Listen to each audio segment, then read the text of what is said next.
Hello and welcome back to the channel. Today we're going to be crunching some numbers and see how much it costs to actually restore a classic Mustang.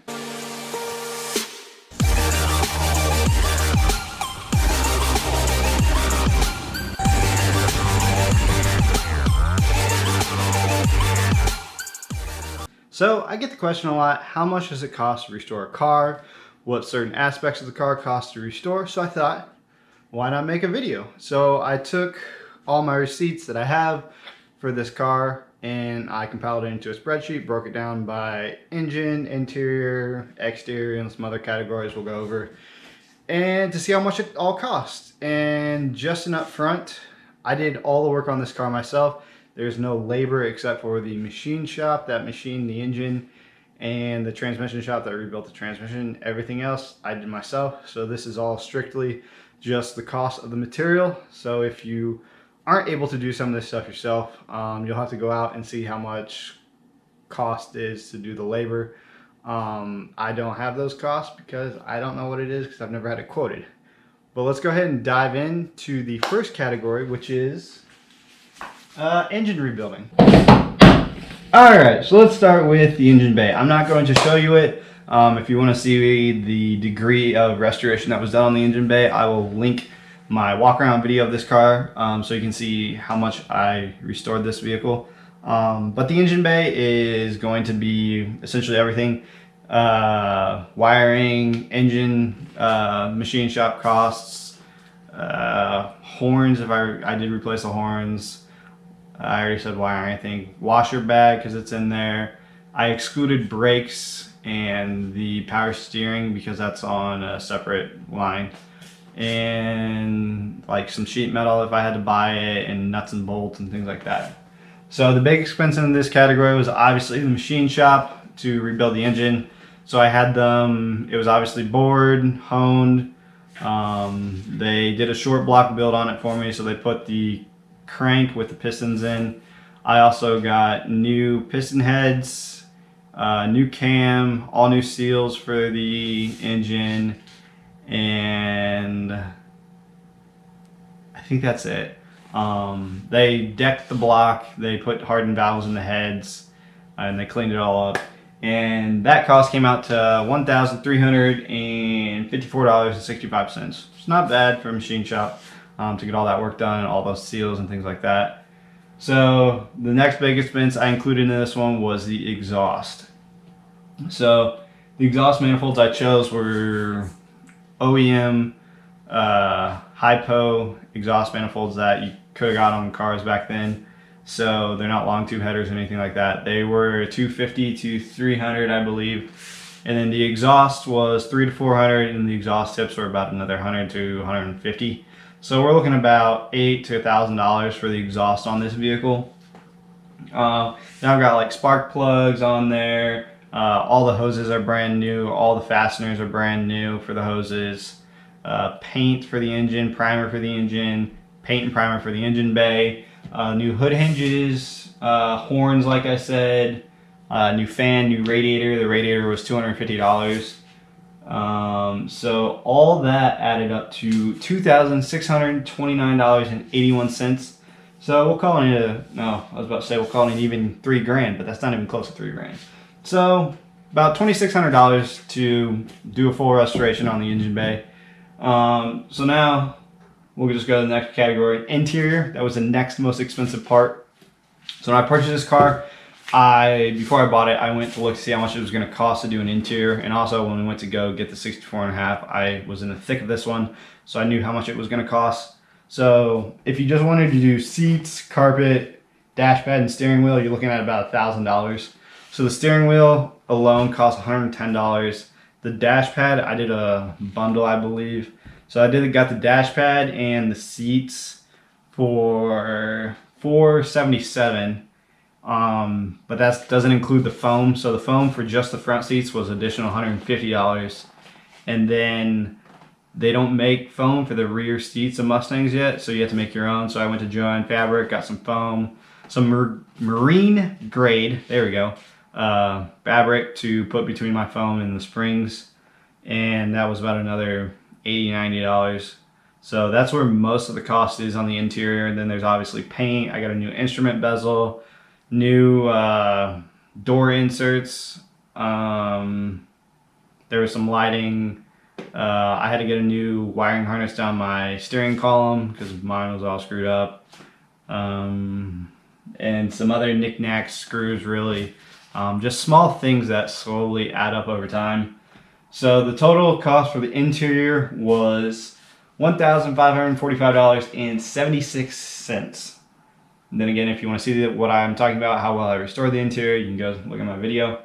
Now to the brakes, which is arguably the most important part of the vehicle. It was actually pretty dirt cheap, so I rebuilt all the brakes completely. The only thing I did not rebuild or replace were the hard lines. I have new shoes all the way around, new drums in the back, new hard line or new soft lines. Remember, I said I didn't do hard lines. New master brake cylinder, all that. So that totaled up to $218.01. My recommendation for you is if you're doing brakes, don't buy any of your parts from the big manufacturers like CJ Pony, Summit, NP National Parts Depot, NPD, I guess is their name. Any of them, Napa, or any of your local hardware stores, automotive stores. How about that? Has all the parts you need to actually rebuild all your brakes. The rear brake line, soft one that I needed for this car, was actually on back order with all the online manufacturers for like 2 months. I was like, I'm not waiting that long. Went to Napa, they had it in stock, went and put it on the next day. It was great. So I would recommend that to save some money. Go to Napa or your local automotive store. Wow, need to learn how to talk. All right, continuing on. Steering. So I rebuilt all the steering. As you saw, pump, valve, and got a new slave cylinder. So the most expensive part of that, obviously the new slave cylinder was $100, but the rebuild kit for the valve was $62. It's a rough day, people. Rough day. So the whole rebuild for that was $300. I rebuilt the pump, got all new lines, and the valve and new slave cylinder. The trunk, I didn't do much besides put new mats in it and a gasket. That came out to $81. The transmission, I didn't rebuild the transmission. I sent it to a transmission shop to be rebuilt. It was $785, and luckily I didn't need a new torque converter. It was still within factory specs. So it would have brought the cost up to like $815, I believe he said, if I had to get a new torque converter. But I didn't, but I had to get 2 speedometer cables because I melted one because I ran it the wrong way and ran it right next to the exhaust. Brilliant me. Then I had to get a new 2 speedometer gear to put in there, and what's that? So torque converter nuts. I had to cut the old ones off. So the whole transmission came out to $828.99. Suspension, I only did the rear suspension, new leaf springs and shocks. That came out to $216. And then the last category, besides fluids, was just miscellaneous. So that was taillight lenses that I got, paint, weird gaskets, gas tank I didn't put in the trunk category. I put that in the miscellaneous. I don't know why. But I did door locks and things like that. I put in miscellaneous. That category came out to $953.80. I also put tires in this category. Tires were the most expensive. They were $375, which isn't bad for a set of 4. Personally, to me, it's not that bad. And then fluids, I could not find most of my receipts for my fluids because I bought them locally at local stores. Except for the engine oil, break-in oil. It was like $60 for 5 quarts because it's got zinc in it when you're rebuilding the engine. From what I've read, which is not much, so don't take my word for this, they all recommend using zinc oil with zinc in it to break in your cam.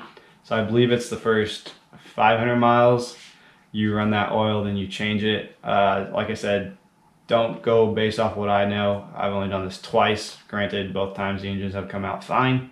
But I do that just as a precautionary method. I've heard a lot of people, cams failing the first 500 miles if they don't do that. All right, we're back and rolling. For some reason, my camera decided to die. Yeah, right there. Okay. So I believe I was talking about the price of fluids. It was, I think I said, I don't know if the camera got it, but it was about $200. So 9 quarts of ATF goes in the transmission, 5 quarts goes in the engine, a quart to 2 quarts goes in the transmission or power steering, and the brakes. Yeah, I bled the brakes multiple times. So and then there was about a quart, I believe, a quart to 2 quarts in the rear differential. So I budgeted about $200 for all the fluids.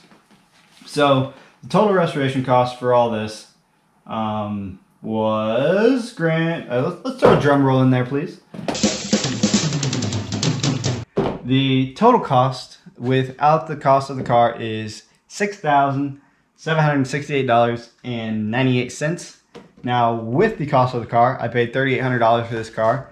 So with the cost, it comes out to $10,568.98. That is without fluids. So I would say even $11,000. But that does not include tax either. So throw 7% on that. Whatever that is, I'll throw it up on the screen right here.